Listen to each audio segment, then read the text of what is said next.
Assalamualaikum warahmatullahi wabarakatuh. Perkenalkan, nama saya Kevin Nugraha Santika Permana dengan NIM 2022-31017 dari kelas A.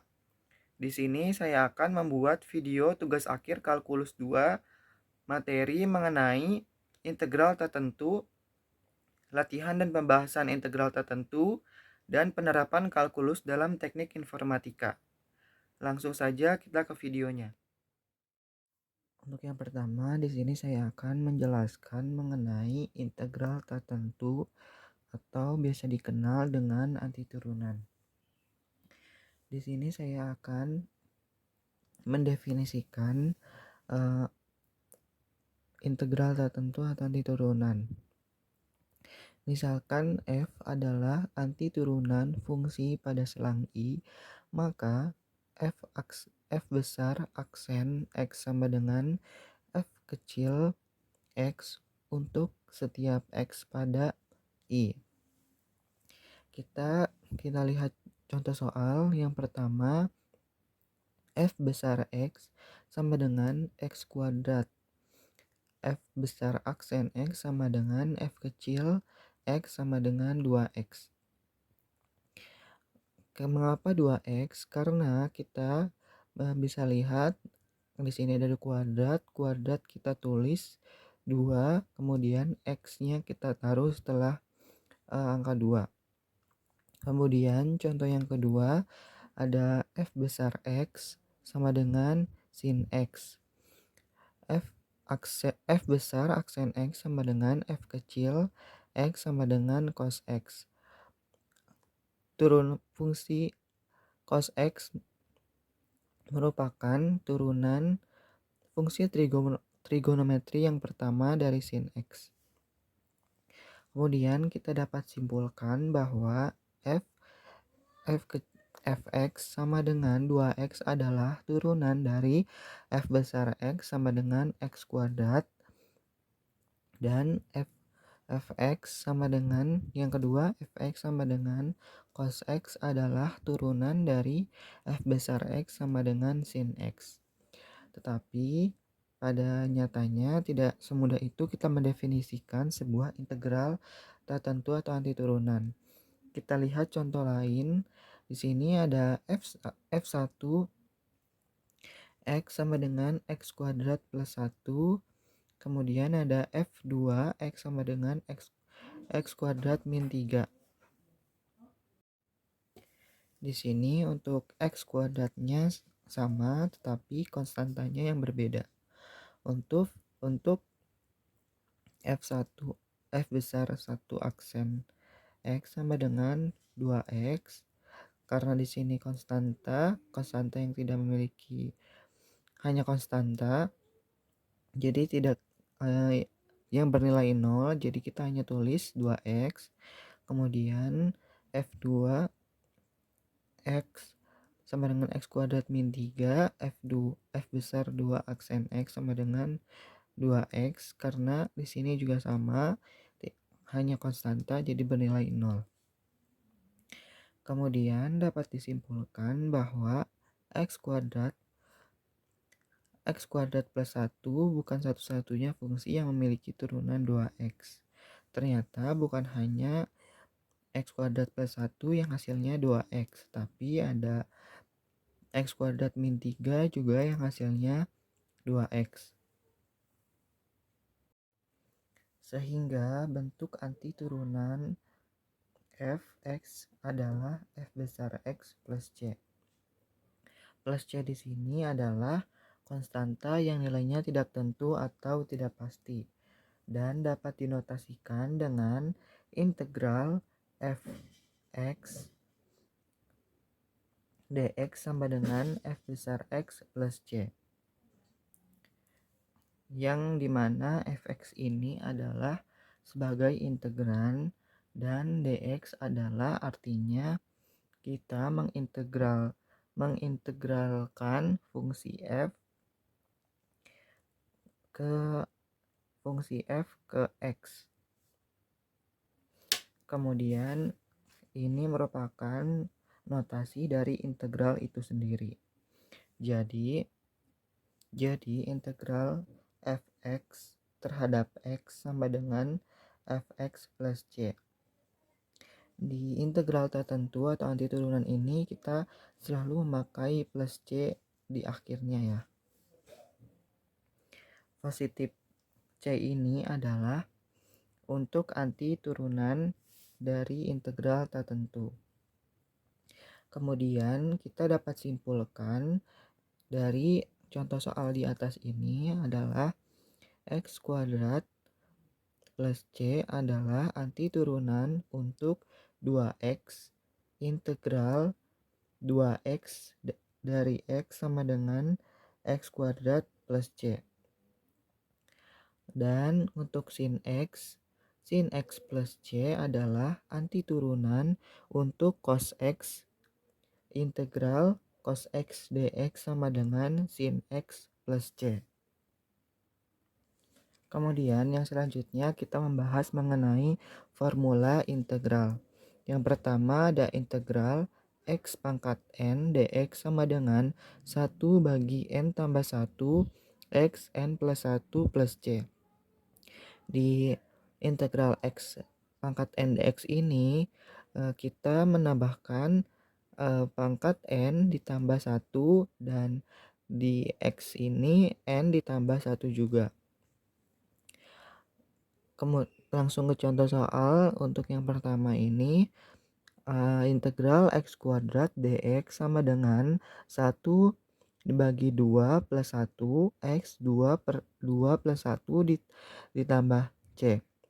Hasilnya sama dengan 1 dibagi 3 2 tambah 1 sama dengan 3 x 2 ditambah 1 jadi pangkat 3 plus c. Yang kedua ada integral y pangkat 3 dy sama dengan 1/4 y4 plus c. Kemudian ini cara langsung 3 ditambah 1 jadi 4.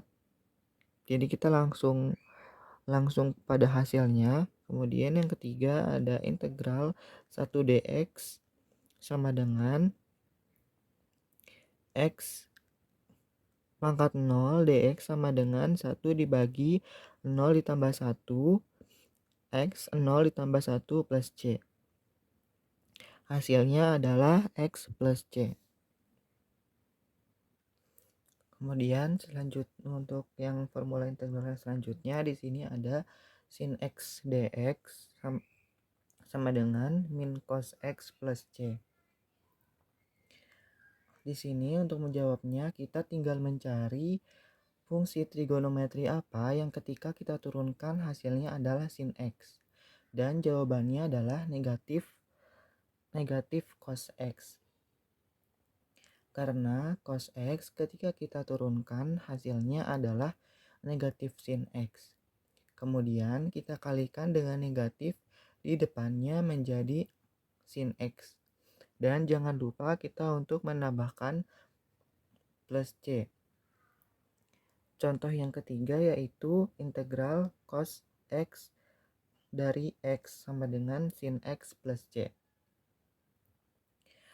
Kita ingat-ingat lagi fungsi apa yang ketika kita turunkan hasilnya adalah cos x, yaitu sin x. Dan jangan lupa untuk kita tambahkan plus c. Untuk menjawab formula integral ini kita harus menghafal fungsi dari trigonometri. Jika kita sudah hafal dari fungsi turunan trigonometri, kita akan mudah menjawabnya. Untuk yang selanjutnya integral sec kuadrat x dx sama dengan tan x plus c. Kemudian integral kosekan kuadrat x dx sama dengan min kotangan x plus kotangan x plus c. Kemudian integral sec x dikali tan x dx sama dengan sec x plus c. Kemudian yang ketujuh ada kosekan x dikali kotangan x dx sama dengan min kosekan x. Kemudian selanjutnya kita membahas sifat kelinearan integral. Yang pertama ada integral K dikali fx dari x sama dengan K dikali fx sama dengan fx dx. Kita dapat mengeluarkan K ini konstanta dan kita kalikan dengan fx dx. Contoh yang pertama, di sini ada contoh yang pertama, integral dari 4x pangkat 3 dx sama dengan, kita keluarkan 4 konstanta 4-nya di sini, kemudian integral x pangkat 3 dx. Kita lalu cara yang selanjutnya yaitu dengan cara yang formula integral yang tadi sudah kita bahas, yaitu 4 dikali 1/3 ditambah 1 x 3 ditambah 1 plus c. Hasilnya sama dengan 4 dikali 1/4 x pangkat 4 plus c sama dengan x pangkat 4 plus c. Kemudian soal yang kedua, integral dari 5x kuadrat dx. Sebenarnya walaupun kita tidak Sebenarnya cara langsung seperti ini juga tidak apa-apa, kita tidak perlu mengeluarkan konstantanya di luar dari integral. Yaitu dengan 5 dibagi 2 tambah 1 x 2 tambah 1 ditambah c sama dengan 5/3 x pangkat 3 plus c. Sifat integral yang kedua yaitu di sini kita menjumlahkan penjumlahan atau pengurangan dua fungsi yang hasilnya nanti sama dengan hasil yang ini. Nah, contohnya yaitu integral 3x kuadrat plus 4x dx sama dengan integral dari 3x kuadrat dx plus integral 4x dx. Kita keluarkan untuk konstantanya yaitu 3, integral dari x kuadrat dx plus kita keluarkan juga konstantanya yaitu 4 dari integral x dx.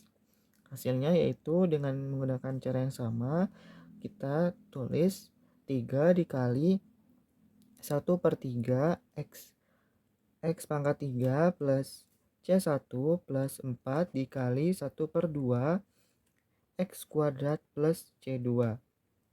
Kemudian x pangkat 3 plus C1 ditambah 2x kuadrat plus C2.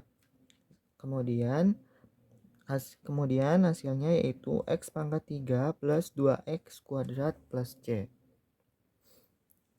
Di sini mengapa kita tulis 1/2? Karena integral x dx sama kita bisa tulis dengan 1/2.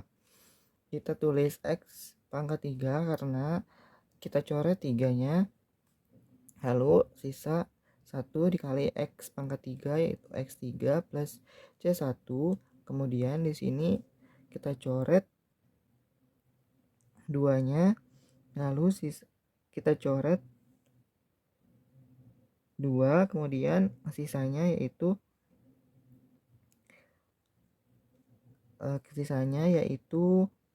2x kuadrat plus C2.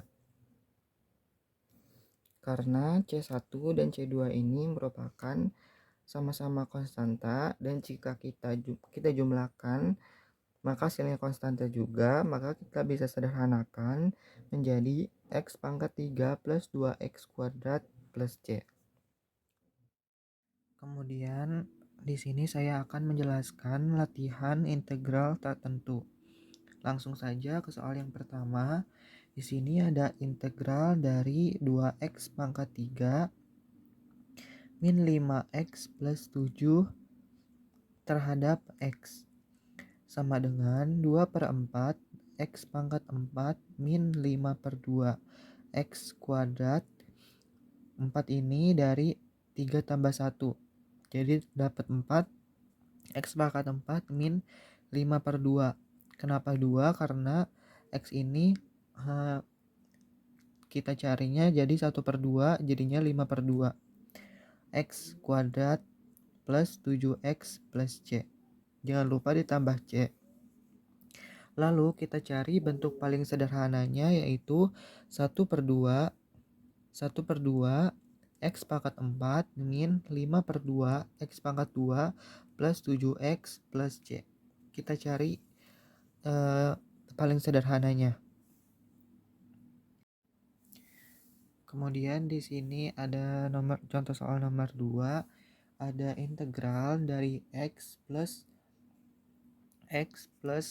akar pangkat 3 dari X sama dengan, karena di sini belum terlihat bentuk umumnya, dan bentuk umumnya ini jika kita tulis bisa dengan A M per N, dimana jika N tidak ditulis berarti akar pangkat 2, berarti sama dengan integral X1/2 plus X1/3 dari X.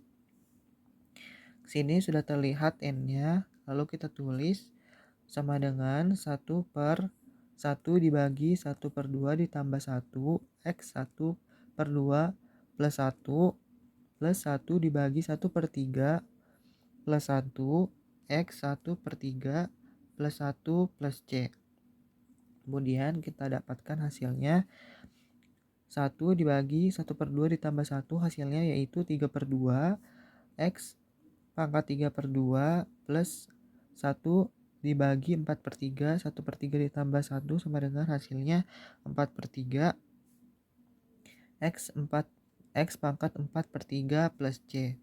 Kemudian kita sederhanakan lagi, kita cari paling sederhananya yaitu menjadi 2/3 X pangkat 3/2 plus 3/4 X pangkat 4/3 plus C. Di sini posisinya kita balik, yang di bawah ini 3/2, jadi kita tulis di sini menjadi 2/3, begitupun dengan ini 4/3 kita tulis di sini menjadi 3/4. Kemudian untuk contoh soal nomor 3, jika kita menemukan bentuk perkalian pada integral, kita harus menguraikan terlebih dahulu supaya keluar bentuk penjumlahan atau pengurangan. Di sini kita akan kalikan secara distributif sehingga untuk integrannya kita mendapatkan 2x min 2x pangkat 3 dx. Ini dari 2x kali 1 sama dengan 2x, dan 2x dikali min x kuadrat. Jadi 2x min 2x pangkat 3 dx. Kemudian kita dapat lihat hasilnya yaitu sama dengan 2/2 x pangkat 2 min 2/4 x pangkat 4 plus c. 2 di sini yaitu hasil dari X1/2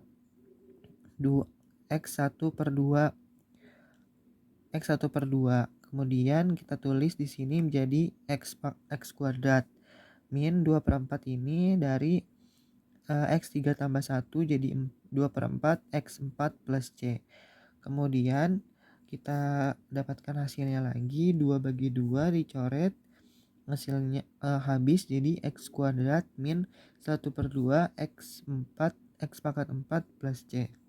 Kemudian di sini ada soal yang keempat, yaitu soal mengenai integral trigonometri. Dengan mudah kita dapat keluarkan min 5-nya ini dari integral, sehingga kita tinggal mengintegralkan sin x terhadap x. Min 5 integral sin x terhadap x. Kemudian integral dari sin x adalah min cos x plus c. Itu kita tulis di bawahnya min 5 dikali min cos x plus c, sehingga kita dapatkan hasilnya yaitu 5 cos x plus c. Kemudian untuk contoh soal terakhir yaitu nomor 5, di sini masih mengenai integral trigonometri. Di sini kita bisa langsung saja mengerjakan. Integral dari sin x adalah min cos min cos X. Langsung kita tulis yaitu min 2 dikali cos X plus integral dari X kuadrat adalah 1/3 X pangkat 3. 3 ini dari 2 tambah 1 menjadi 3. Kemudian integral dari secant kuadrat X adalah tangen X. Jadi kita tulis 3 tangen X. Kemudian kita tambah C. Saya akan menjelaskan penerapan kalkulus dalam teknik informatika. Yang pertama ada pengertian kalkulus. Kalkulus adalah cabang ilmu matematika yang mencakup limit, turunan, integral, dan deret tak terhingga. Kalkulus adalah ilmu yang mempelajari perubahan, bagaimana geometri yang mempelajari bentuk, dan aljabar yang mempelajari operasi dan penerapannya untuk memecahkan persamaan. Kalkulus memiliki aplikasi yang luas dalam bidang-bidang sains, ekonomi, dan teknik, serta dapat memecahkan berbagai masalah yang tidak dapat dipecahkan dengan aljabar elementer. Kalkulus memiliki dua cabang utama, kalkulus diferensial dan kalkulus integral yang saling berhubungan melalui teorema dasar kalkulus. Contoh cabang kalkulus yang lain adalah kalkulus proposisional, kalkulus variasi, kalkulus lambda, dan kalkulus proses. Pelajaran kalkulus adalah pintu gerbang menuju pelajaran matematika lainnya yang lebih tinggi, yang khusus mempelajari fungsi dan limit, yang secara umum dinamakan analisis matematika. Kemudian selanjutnya yang kedua, penerapan kalkulus dalam teknik informatika. Yang pertama ada analisis algoritma. Kalkulus digunakan dalam menganalisis kinerja algoritma melalui penggunaan turunan dan integral. Kita dapat mempelajari kompleksitas, waktu, dan ruang algoritma serta memperoleh pemahaman yang lebih dalam tentang kecepatan konvergensi algoritma iteratif. Yang kedua ada optimisasi. Kalkulus digunakan dalam optimisasi fungsi objektif. Dalam pemrograman linier misalnya, turunan digunakan untuk mencari titik ekstrem atau nilai optimum dari fungsi objektif yang bergantung pada variabel tertentu. Yang ketiga ada pemodelan sistem. Kalkulus memainkan peran penting dalam pemodelan sistem komputer dan jaringan. Misalnya, kalkulus digunakan dalam analisis aliran data di dalam sistem, analisis antrian untuk memprediksi tingkat keramaian, atau prediksi kinerja sistem berdasarkan model matematika yang menggunakan persamaan diferensial. Kemudian yang keempat, komputasi numerik. Dalam komputasi numerik, kalkulus digunakan untuk melakukan perhitungan yang berhubungan dengan bilangan real atau kontinu, diferensial numerik, dan integrasi numerik. Misalnya, digunakan untuk mendekati turunan dan integral dari fungsi-fungsi yang rumit. Kemudian yang kelima, analisis data. Dalam analisis data, kalkulus digunakan untuk memahami hubungan antara variabel-variabel yang terlibat. Regresi linier adalah salah satu contoh penerapan kalkulus dalam analisis data, di mana turunan digunakan untuk mengestimasi hubungan antara variabel-variabel tersebut. Yang keenam ada machine learning. Kalkulus diferensial memainkan peran utama dalam algoritma pembelajaran mesin. Dalam algoritma gradient descent misalnya, kalkulus digunakan untuk memperbarui parameter model berdasarkan gradien dari fungsi objektif. Kemudian yang ketujuh, pemrosesan sinyal digital. Dalam pemrosesan sinyal digital, kalkulus diferensial dan integral digunakan untuk analisis dan manipulasi sinyal-sinyal diskrit, transformasi Fourier, dan transformasi Laplace. Misalnya, adalah teknik-teknik yang melibatkan kalkulus dalam pemrosesan sinyal. Kemudian yang kedelapan ada grafika komputer. Kalkulus diferensial dan integral juga digunakan dalam grafika komputer. Dalam rendering 3D misalnya, kalkulus digunakan untuk menghitung perubahan warna dan intensitas cahaya pada permukaan objek berdasarkan perspektif pandangan. Kemudian yang kesembilan, keamanan informasi. Kalkulus digunakan dalam analisis keamanan informasi. Pada desain kriptografi, misalnya, kalkulus dapat digunakan untuk memahami kompleksitas algoritma kriptografi dan menganalisis kekuatan keamanannya. Dan yang terakhir, yang ke-10, teori informasi. Kalkulus juga terlibat dalam teori informasi. Konsep seperti entropi dan kompleksitas informasi melibatkan kalkulus dalam perhitungan dan analisisnya. Sekian penjelasan dari saya, kurang lebihnya mohon maaf. Wassalamualaikum warahmatullahi wabarakatuh.